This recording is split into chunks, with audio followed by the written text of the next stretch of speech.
Welcome to this sixth and final installation of my Rising Strong Bible study, where we are looking at stories of the Bible through the lens of Brene Brown's book, Rising Strong.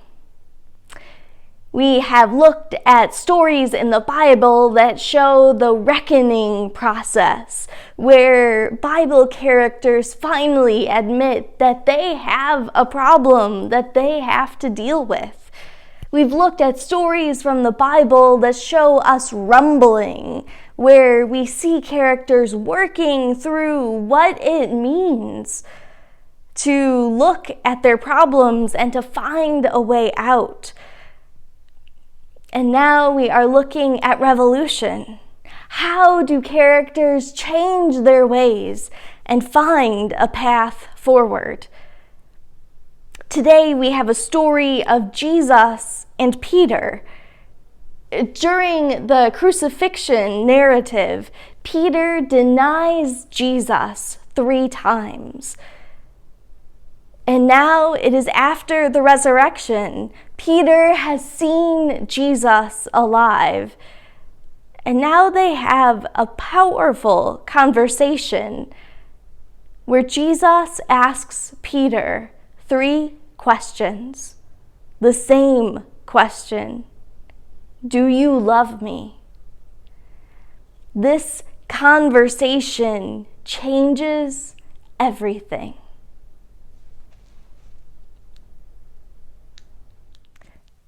This is the story of Jesus and Peter according to St. John, the 21st chapter. After they had finished breakfast, Jesus said to Simon Peter, "Simon, son of John, do you love me more than these do?" Peter said to him, "Yes, Lord, you know that I love you." Jesus said, "Feed my lambs." Then Jesus asked him a second time, "Simon, son of John, do you love me?" Peter said, "Yes, Lord, you know that I love you." Jesus said, "Shepherd my sheep." Then Jesus asked him a third time, "Simon, son of John, do you love me?" Peter was hurt that Jesus asked him a third time, "Do you love me?" He said, "Lord, you know everything. You know that I love you." Then Jesus said, "Feed my sheep." When you were young, you would put your own belt around you and go wherever you chose. But when you are older, you will raise up your arms. Someone else will put a belt around you, and they will take you where you do not wish to go. Jesus said this to indicate the kind of death that Peter was to face. Then Jesus said, "Follow me." The word of the Lord. Thanks be to God.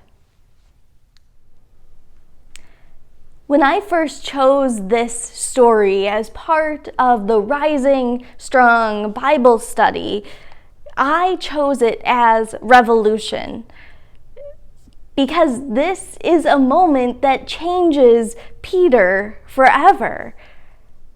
But now I'm not so sure. I assumed at that point that Peter's reckoning was at the crucifixion when the cock crowed, that after he denied Jesus 3 times, that then as the cock crowed, that was his reckoning when he realized what he had done and the damage that he had made. And that during this time in between the crucifixion and this breakfast, that he had time to rumble with his relationship with Jesus And that now, as their relationship is restored, this is revolution, setting Peter off on a journey of starting the church. But that isn't the only way to look at this story, because revolutions don't normally happen the way that this one does. Normally, a revolution is something that a person works on and then changes themselves to create this change in their life.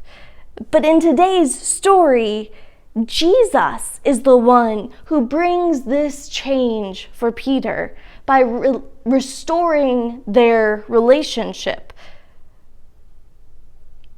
Maybe this story is more of a reckoning.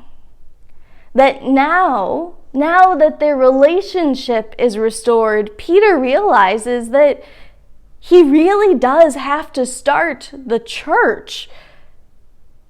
And that he needs to rumble with, what does that mean? What are the sacrifices that he is willing to make to be able to create this church? Is he really willing to devote the rest of his life to this ministry? Maybe the revolution is not this story, but maybe it is that first speech that Peter gives in the book of Acts. So that is my first question for you today. Do you think that this story is more of a reckoning, or a rumble, or a revolution? Also, what do you think Jesus is trying to accomplish here? In those 3 questions, do you love me? What is Jesus trying to do? Third question, how is Peter changed by this conversation? How is he ready to start the church? Or is he? How does Peter's complete worldview change in this moment? 4, who in your life or in the news do you wish could have a conversation like Peter has? 5, where is God in this story? Where is God in Jesus? Where is God in Peter? And finally, how has this entire study changed you? What are you now ready to overcome? How are you ready to go through this rising strong process on your own? As always, you are welcome to have this discussion by yourself or with your household, or you can join me Wednesday at 6 p.m. for a Zoom conversation. God be with you.